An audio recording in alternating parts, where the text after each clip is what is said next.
भगवान नारद जी अपनी सौगंध देते हैं ठाकुर जी को कि ठाकुर जी आपको जाना पड़ेगा व्रज से। ठाकुर जी कहते हैं मैं कैसे जाऊंगा, कोई योजना है? नारद जी बोले हाँ, अक्रूर जी परसों आपको लेने के लिए आएंगे। आपके पास केवल 2 दिन है ठाकुर जी, 2 दिन में आप अपना सब भाव निपटा लीजिए, फिर आपको आगे की लीला में प्रवेश करना है। बंधुओं,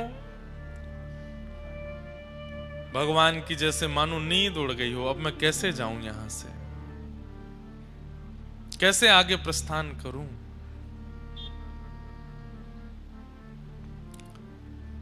अक्रूर जी को कंस ने भेजा है वृंदावन, जाओ कृष्ण बलराम को निमंत्रण देकर के आओ, धनुर्यज्ञ में पुरस्कार देना है। वे लोग मथुरा पधारे। अक्रूर जी महाराज व्रज आए, सब ब्रजवासियों की भीड़ लग गई नंद भवन में कि भाई कंस का दूत क्यों आया। और जैसे ही पत्र पढ़कर के सुनाया कि धनुर्यज्ञ में कृष्ण बलराम को पुरस्कार देने के लिए महाराज कंस ने मथुरा बुलाया है, तो कहीं पुरस्कार देने का खबर समाचार सुने तो सब नाचने लगते हैं, गाने लगते हैं, आनंदित हो जाते हैं। पर वृंदावन में सुन्न सन्नाटा, कोई प्रसन्न नहीं हुआ। अक्रूर जी महाराज बोले मैंने समाचार सुनाया कि कृष्ण बलराम को पुरस्कृत करने के लिए मथुरा बुलाया, आप लोग शांत क्यों हैं? ब्रजवासी बोले कितने दिन के काजे कन्हैया जावेगो मथुरा? बोले बस आज रात्रि निकलेंगे, आज शाम तक निकलेंगे, कल वहां रुकेंगे, परसों आ जाएंगे। ये सुनकर के ब्रजवासियों में कई तो मूर्छित होकर गिर पड़े कि हम इतनी देर बिना कृष्ण को देखे कैसे रहेंगे। ब्रजवासियों की स्थिति देखकर के ठाकुर जी घबरा गए। बोले इन्हें कैसे बताऊं कि मैं तो हमेशा के लिए जाने वाला हूं, ये एक दिन के लिए जा रहा हूं। ये खबर सुनकर के मूर्छित हो करके गिर रहे हैं, ये बेहोश हो रहे हैं, व्याकुल हो रहे हैं, रो रहे हैं। इन्हें कहीं से अगर पता चल गया कि मैं आने वाला ही नहीं हूं, क्या होगा? यशोदा मैया बोली हमें ना भेजनो अपनो लाला, कंस से कह दो पुरस्कार यहीं घर भिजवा देगो, हमारो लाला कहीं नहीं जावेगो। और सब ब्रजवासी यशोदा मैया के पक्ष में आ गए, हाँ हमारो लाला नहीं जावेगो, बिल्कुल नहीं जावेगो। ठाकुर जी ने मन में विचार किया मुझे ही कुछ करना पड़ेगा, नहीं तो ये ब्रजवासी तो नहीं जाने देंगे। ठाकुर जी ने नाटक किया रोने का और बैठ गए बीच में आकर के और यशोदा मैया से बोले मैया तू तो चाहवे ही ना है कि मैं बड़ो बनूं। अरे 24 घंटा इन गैयान ने चरातो रहूं, गोबर में लिपो रहूं, धूल में सनो रहूं और इन ब्रजवासीन के यहां बस घूमता रहूं, बस यही में मेरो पूरा जीवन निकल जाएगा। अरे सबके बालक आगे बढ़े, सबके बालक ऊपर जामे, सबके बालकन को श्रेष्ठता प्राप्त होवे, तेरे लाला को पहली बार कोई पुरस्कार देवनो चाहे और तू मना कर रही है। हाँ मैं तो केवल यही मारे हूं ना, कालिया नाग आ गयो वाकू भगाया, तृणावर्त आ गयो वाकू मार दे, सक्टासुर आ गयो वाकू वध कर दे, ब्रजवासीन की रक्षा के लिए गिरिराज जी उठा ले। और आज पहली बार कोई ने पुरस्कार देवे को मन बनाया तो आप सब लोग मना कर रहे हो। ठाकुर जी ये बात मन से नहीं बोल रहे हैं। ब्रजवासी सब शांत हो गए कि कन्हैया को कहीं ऐसा तो नहीं लग रहा कि हम उससे प्रेम नहीं करते, इसलिए हम उसको पुरस्कार लेने से मना कर रहे हैं। यशोदा मैया बोली नहीं लाला हम यहां हमारे मना ना कर रहे, तू जाने तो है कंस कितना दुष्ट है। अरे तो वाको बुद्धि परिवर्तित है अब पुरस्कार देवे बुला रहा हूं, मैं क्यों नहीं जाऊं मथुरा? और 2 दिन की तो बात है, मैं परसों आ जाऊंगा ना। दाऊ दादा कन्हैया की ओर देख रहे हैं, बोले कि कन्हैया झूठ तो मत बोले, ये परसों की बात मत कह, तू बस जावे की बात कह। ठाकुर जी बोले दाऊ दादा अगर मैं परसों नहीं बोलूंगा तो ये ब्रजवासी नहीं जान देंगे, और अगर मैं परसों की कह के नहीं जाऊंगा कोई आश में इनको छोड़ के नहीं जाऊंगा, ये प्राण त्याग देंगे। बंधुओं प्रेम बड़ा विचित्र है।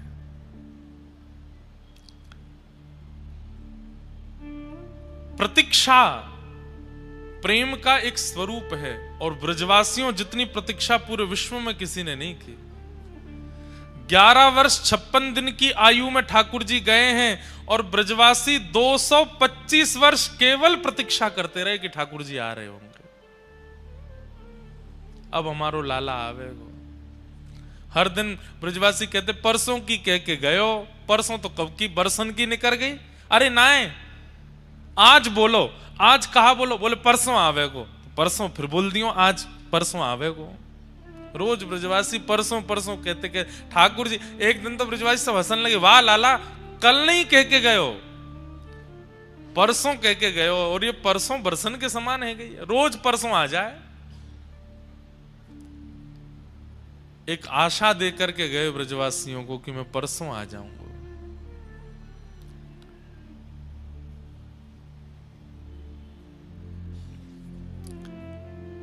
आज कोई ब्रज में सोया नहीं है।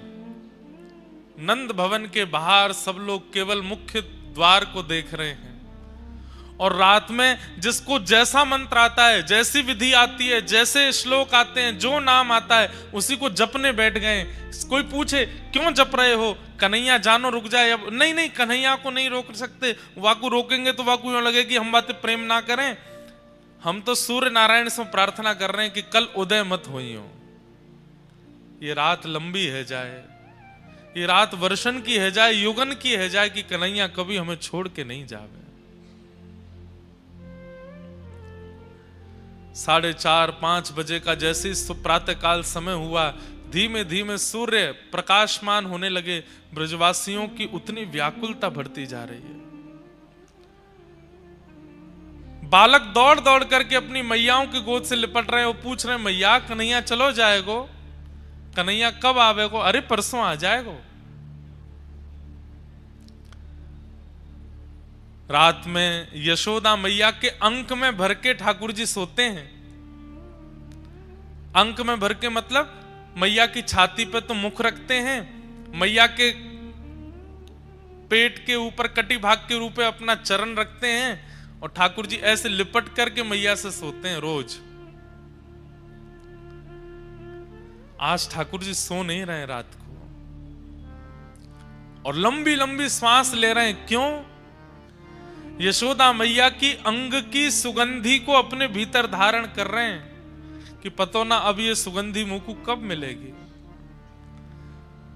जिन यशोदा मैया का अंक वैकुंठ के शयन सैया से भी ज्यादा मधुर सुख देता है ठाकुर जी को सोने में, आज मैया के द्वारा की गई बचपन से अब तक की संपूर्ण लीला ठाकुर जी के चित्त में घूम रही है। मैया के सामने बहानों कर रहे हैं कि सो गए, लेकिन वास्तव में मैया के अंग अंग को स्पर्श करके ठाकुर जी उसकी स्मृति अपने अंदर ले रहे हैं कि मैया मैं कैसे बताऊं कि कल मैं चलो जाऊंगा। यशोदा मैया भी सो नहीं पा रही है, बार बार लाला को सिर सूंघे, लाला के सिर को अपने ओष्ठ से स्पर्श करे। मेरो लाला परसों आ जाएगो? हाँ मैया आ जाऊंगो। मां मथुरा में कोई तो बात मत करियो, और मैं तोकू काजर लगाए के भेजूंगी, कोई की नजर ना लग जाए, मथुरा की गोपीजन कैसे देखेंगे मेरे लाला है। हाँ मैया तू कर दियो। लाला मैं तोकू भोजन रख दूंगी, कोई और के हाथ को बनो भयो मत पाइयो। ठाकुर जी मन ही मन रो रहे हैं, मैया कितनों भोजन रखेगी, 225 वर्ष कहां पाऊंगा मैं।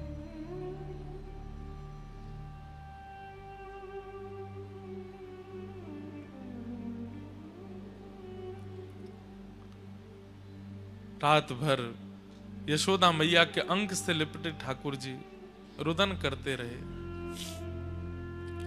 सुबह जैसे ही ठाकुर जी की निद्रा खुली, आज तक ठाकुर जी कभी अपने आप नहीं उठे। मैया आती है, लाला को सिर पकड़े, अपने हाथ से दूध पिलावे, सोते भय ठाकुर जी के मुख से दूध स्पर्श कराती है, और उसको पीते पीते ठाकुर जी तब आंख खुलते हैं। लेकिन आज मैया जैसी दूध को पात्र लेके आई तो कहा देखी ठाकुर जी बैठे हैं, जग गए हैं। लाला कहा भयो? आज तक कभी ऐसा पहले नहीं भयो कि तू उठ के बैठ गए हो, आज अपने आप बैठ गए हो। मैया के अंक से लिपट गए, बोले मैया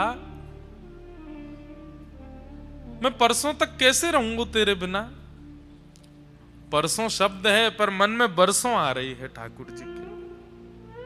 अरे नाय लाला, अब तू ही तो कल कह रहो सबके बालक ऊपर बढ़े तो वो बढ़नो है। अब तो को लगे कि तू पुरस्कार लेके आगे बढ़ेगो तो तू जा,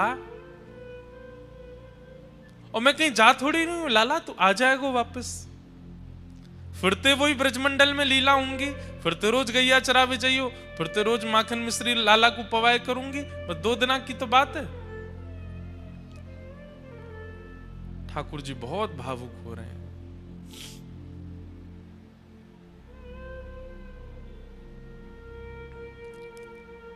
गुजरात का ये एक पद मुझे बहुत प्रिय लगता है। 56 भोगन थाल धराए के, 56 भोग थाल धराए के, माखन ने मिश्री मारी रह गई गोकुल माँ, माखन ने मिश्री मारी रह गई गोकुल माँ।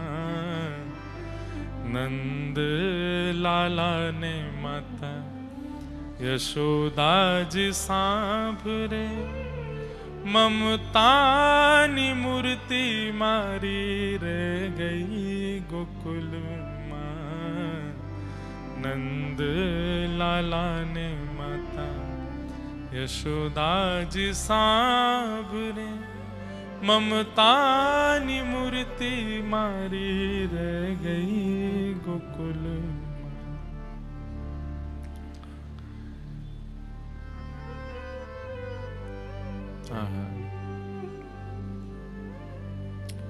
सोना रूपाना अहि वसन मजाना, सोना रूपाना अहि वसन मजाना, कासानी थाली मारी रह गई गोकुल माँ, कासानी थाली मारी रह गई गोकुल माँ। नंद लाला ने माता यशोदा जी सांभरे, ममता नी मूर्ति मारी रह गई गोकुल माँ। नंद लाला ने माता यशोदा जी सांभरे, ममता नी मूर्ति मारी रह गई गोकुल। आपके गुजरात में द्वारिका में बंधुओं विरही श्री कृष्ण हैं, बहुत विरह में है। अरे सामने देवकी मैया को बैठा रखा है अपने कि मेरी मां दिखती रहे, और देवकी में ही श्री यशोदा जी का भाव करते हैं ठाकुर जी। आज भी द्वारिकाधीश अपनी श्रृंगार आरती में, संध्या आरती में वेणु धारण करते हैं, ब्रज को याद करते हैं, ब्रज की स्मृति करते हैं। ब्रजवासियों की प्रतीक्षा तो सबको अनुभव होती है, गोपियों की प्रतीक्षा तो सबको अनुभव होती है, यशोदा मैया राधा रानी की प्रतीक्षा तो सबको दिखाई देती है, उनका विरह उनका कष्ट सबको दिखता है, पर ठाकुर जी का विरह किसी को नहीं दिखता। ठाकुर जी कितने विरह में हैं बंधुओं। विरह में रो ले व्यक्ति, विरह में व्याकुल हो ले व्यक्ति, इसका मतलब विरह की दवाई ले रहा है। वो किसी को व्याकुलता हो रही है और वो रो रहा है, तो इसका मतलब है कि वो विरह की औषधि ले रहा है। किसी को विरह हो रहा है और वो एकांत में बैठकर के परेशान हो रहा है, तो इसका मतलब वो विरह की औषधि ले रहा है। कहीं ना कहीं से विरह निकल तो रहा है, लेकिन किसी को विरह हो रहा है और फिर भी वो मुस्कुरा रहा है, किसी को विरह हो रहा है और वो आंसू निकलने नहीं दे रहा है, इसका मतलब असली विरह वही सह रहा है। ब्रजवासी रो रहे हैं, विलख रहे हैं, व्याकुल हो रहे हैं, परेशान हो रहे हैं, इसका मतलब वो विरह की औषधि ले रहे हैं। रो करके थोड़ा विरह शांत तो होता होगा, पर ठाकुर जी तो रो भी नहीं पाते हैं। जितने दिन ठाकुर जी द्वारिका में रहे, आज भी द्वारिकाधीश समुद्र की तरफ मुख करके बैठे हैं। क्यों? क्योंकि पीछे अगर मैं देखूंगा तो व्रज की याद आएगी। व्रज की ओर मुख करके ठाकुर जी चलते भी नहीं है।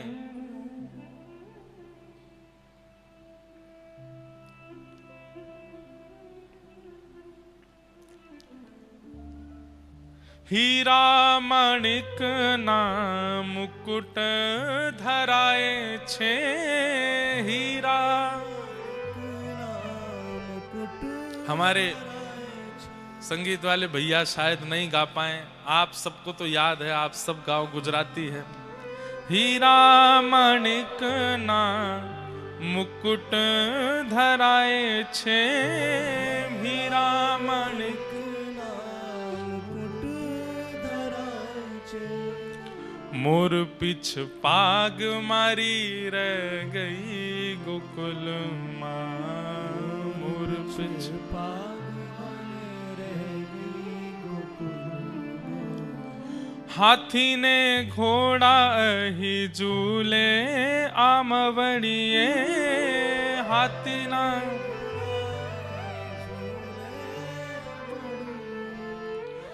गोरी गोरी गावड़ी मारी रह गई गोकुल मां, गोरी गोरी गावड़ी मारी रह गई गोकुल मां। नंद लाला ने माता यशोदा जी सांवरे, ममतानी मूर्ति मारी रह गई गोकुल मां। नंद लाला ने माता यशोदा जी सांवरे, ममतानी मूर्ति मारी रह गई गोकुल। राधा जी ने एटल कह जो धव जी, राधा जी ने हे राधा जी ने एटल कह जो धव जी,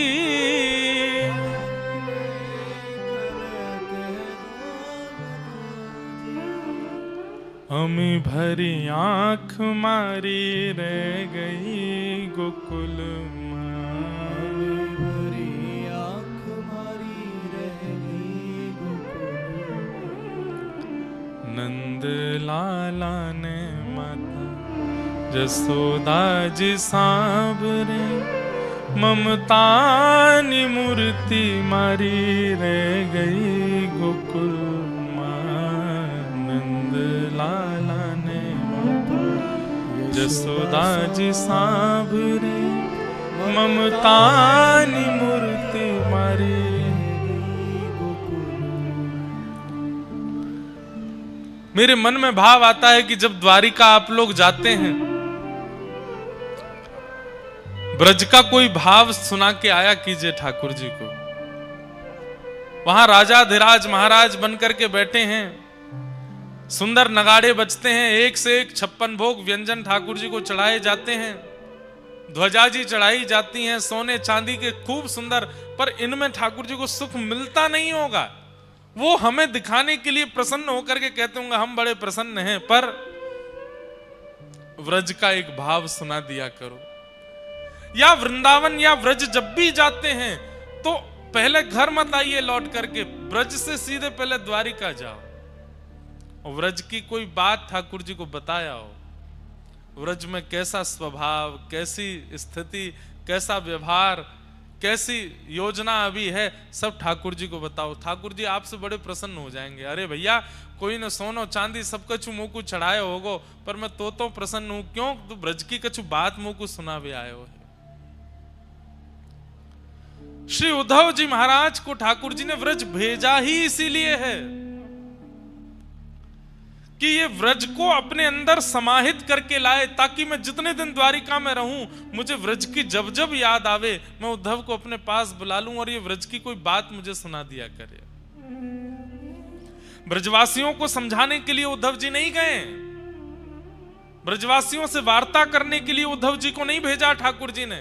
ठाकुर जी ने इसलिए उद्धव जी को भेजा कि 6 महीना में इतनी व्रज की स्मृति अपने अंदर लेकर के आ जाए कि जब हम द्वारिका की यात्रा पर रहें और द्वारिका में 125 वर्ष रहना पड़े, उस समय व्रज की याद आवे। और जब जब उद्धव मेरे पास आवे व्रज की कोई बात, जब मैं ठाकुर जी जब मैं व्रज गया था ना, तो वहां पे एक गोपी ऐसे बोल रही थी, ठाकुर जी उसी बात से प्रसन्न हो जाते हैं। बस अब इससे आगे मत सुनाइए उद्धव, 2-4 दिन इसी भाव में रहने दे, 2-4 दिन बाद फिर किसी गोपी अन्य गोपी की बात बताइयो। 4-5 दिन ठाकुर जी उसी स्मृति में निकाल देते हैं, फिर जब उसकी स्मृति से आनंदित हो जाते हैं तब उद्धव को फिर बुलाते हैं, उद्धव अब कोई और बात बता। वो 6 महीने की उद्धव की वार्ताओं को ठाकुर जी वर्षों 100 वर्ष से अधिक तक सुनते रहे। व्रजवासियों का प्रेम ऊंचा है, यशोदा जी का प्रेम ऊंचा है, राधा रानी का प्रेम ऊंचा, ठाकुर जी का प्रेम कोई देखे तो सही कैसा प्रेम है। असली विरह की वेदना तो ठाकुर जी को है। जो बंधे हैं विश्व कल्याण की भावना में और इसी बंधन के कारण अपने प्रेम के घूंट पी गए हैं, विरह में रह रहे हैं। समय हुआ, ठाकुर जी बाहर निकले, जैसे ही नंद भवन से बाहर आए ब्रजवासी सब रोने लगे, लाला हम तेरे बगैर कैसे रहेंगे।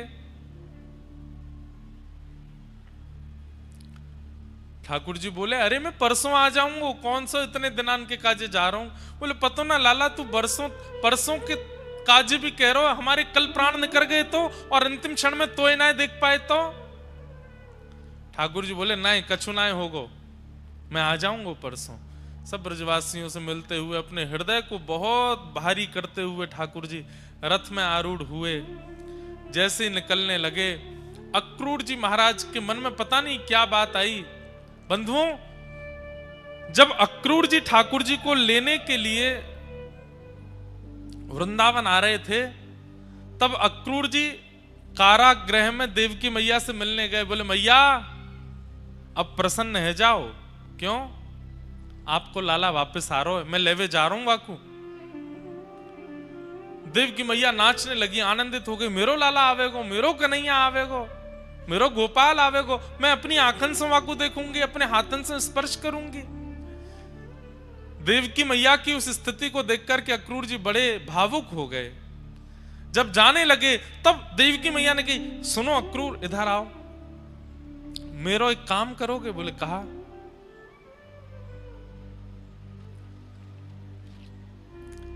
यशोदा जी को सत्य बता देना, कृष्ण किसके पुत्र हैं।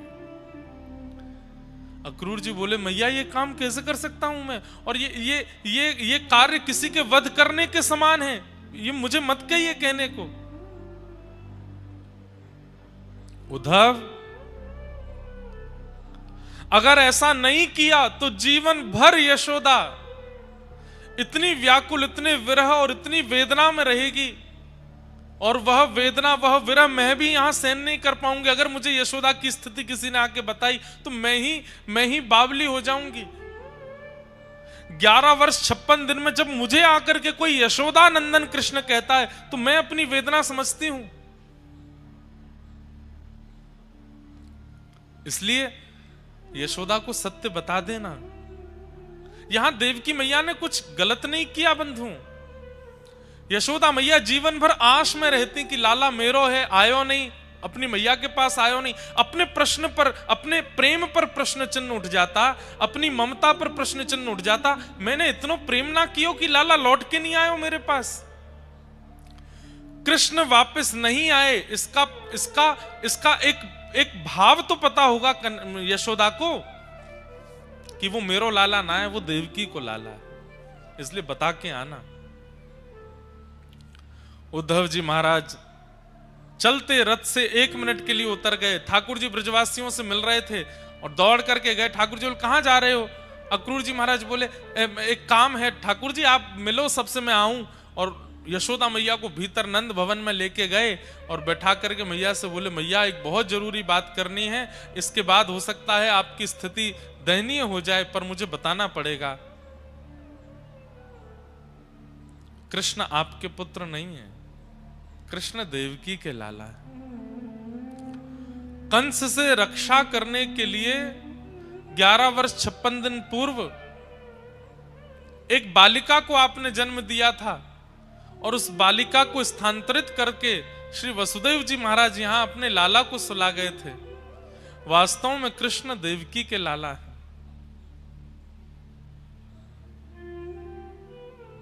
और अब वो वापस अपनी मां के पास जा रहे हैं। यशोदा मैया का पहले ही खून ठंडा हो गया था ये बात सुनकर के।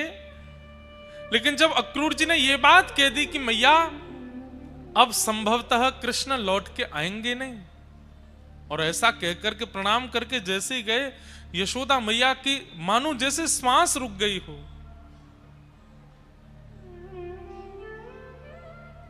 किसी को एक साथ 1000 बिच्छू डस दें, उसकी जो पीड़ा होती है वो यशोदा मैया को होने लगी। एक तो ये बता देना कि वो आपके पुत्र नहीं है, और उसके बाद भी ये कह देना कि वो आज अंतिम बार दिख रहे हैं, अब लौट करके नहीं आएंगे। यशोदा मैया इस विरह को सह नहीं पाई। एक बार तो वहीं मूर्छित होकर गिर पड़ी, पर तभी उन्हें अंतर आत्मा से याद आया कि कन्हैया को एक बार तो देख लूं, जा रो है मेरो लाल, मेरो कन्हैया, मेरो छोना अब जा रो है, एक बार तो वाकू देख लूं। दौड़ी है यशोदा मैया, रथ आगे की ओर बढ़ रहा है, ठाकुर जी सब ब्रजवासियों से मिल रहे हैं। ब्रजवासियों की भीड़ में यशोदा मैया चिल्ला रही है, कन्हैया लाला नेक रुक जा कन्हैया। इतने हल्ला, इतने शोर के बीच में यशोदा जी का स्वर ठाकुर जी को सुनाई दे गया। भीड़ में मैया को पुकारते देख ठाकुर जी कूद पड़े रथ से। मैया तू कहां गए हो, तू ऐसे काहे को हो रही है, और इतनी व्याकुल क्यों हो रही है, इतनी विरही क्यों हो रही है, और ये देख सबरी भीड़ आ रही है, मैया तू किनारे आ जा।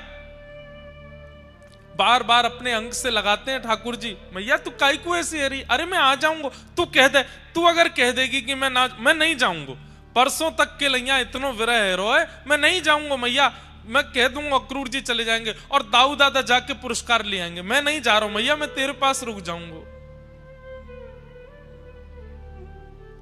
यशोदा मैया कह रही है, लाला क्यों ना कह सकूं मैं कि तू रुक जा यहीं पे।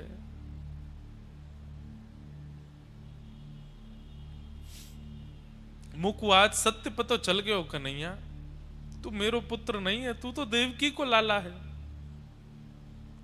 ये कहने में भी मेरे प्राण क्यों नहीं निकल रहे हैं कि तू मेरो पुत्र नहीं है।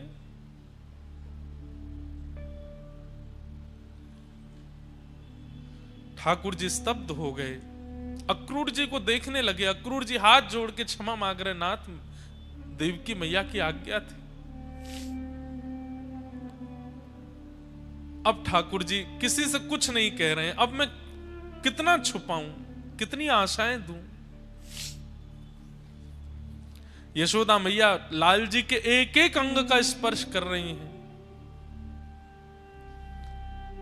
और सर्वांगीण अंग का स्पर्श करके ठाकुर जी का हाथ पकड़ के कहती हैं, लाला मुझको एक वचन दे जा, मैं कोई को नहीं बताऊंगी कि तू आवे वारो नहीं है, ये सब प्राण त्याग देंगे अपने, पर मुझको एक वचन दे के जा। पहली बात तो तू देवकी तो मेरी शिकायत मत करियो, तेरे लालन पालन में तो को बचपन से पालवे में मैंने अगर कोई अपराध किया हो तो वो देवकी को मत बताइयो लाला। नेक्स्ट किसी एक मटकी तोड़वे के काजे मैंने तू को उखल से बांधो, ये बात देवकी को मत बताइयो। और लाला दूसरी बात, तू अब जीवन भर देवकी के पास रहियो, लेकिन जब कभी भी तू को खबर लगे ना कि यशोदा के प्राण निकलवे वारे, बस वाह अंतिम श्वास के समय लाला मेरे सामने आ जाइयो। मैं अपने कुंवर कन्हई को एक बार देख लूंगी, वाके हाथ स्पर्श कर लूंगी, अपनो हृदय से लगा लूंगी, तेरी गोद में अपनो सर रख लूंगी और ऐसे मुखमंडल को देखते देखते कमल नयन मेरो लाला या के मुख को देखते देखते अपने प्राण त्याग दूंगी। बस अंतिम क्षण में मेरे सामने आ जाइयो, तू मत आइयो मेरे पास लाला, बस अंतिम क्षण में आ जाइयो। और मैया ऐसो कहकर के ठाकुर जी के चरण पकड़न लगी। ठाकुर जी तुरंत मैया के गलों से लग गए, मैया ऐसा मत करे, बोले वचन दे लाला तू आवेगो। अंतिम क्षण में आवेगो, वचन देके जा।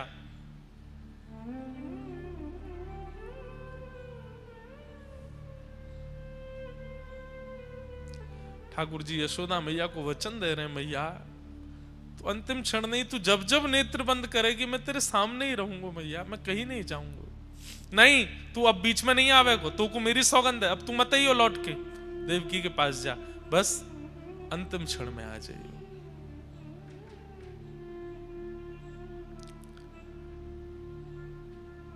यशोदा मैया कहते कहते व्याकुल हो गई।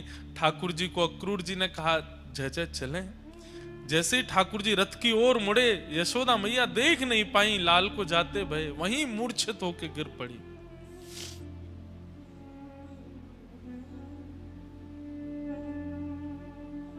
ब्रजवासियों को ये सब सत्य नहीं पता है यशोदा मैया का।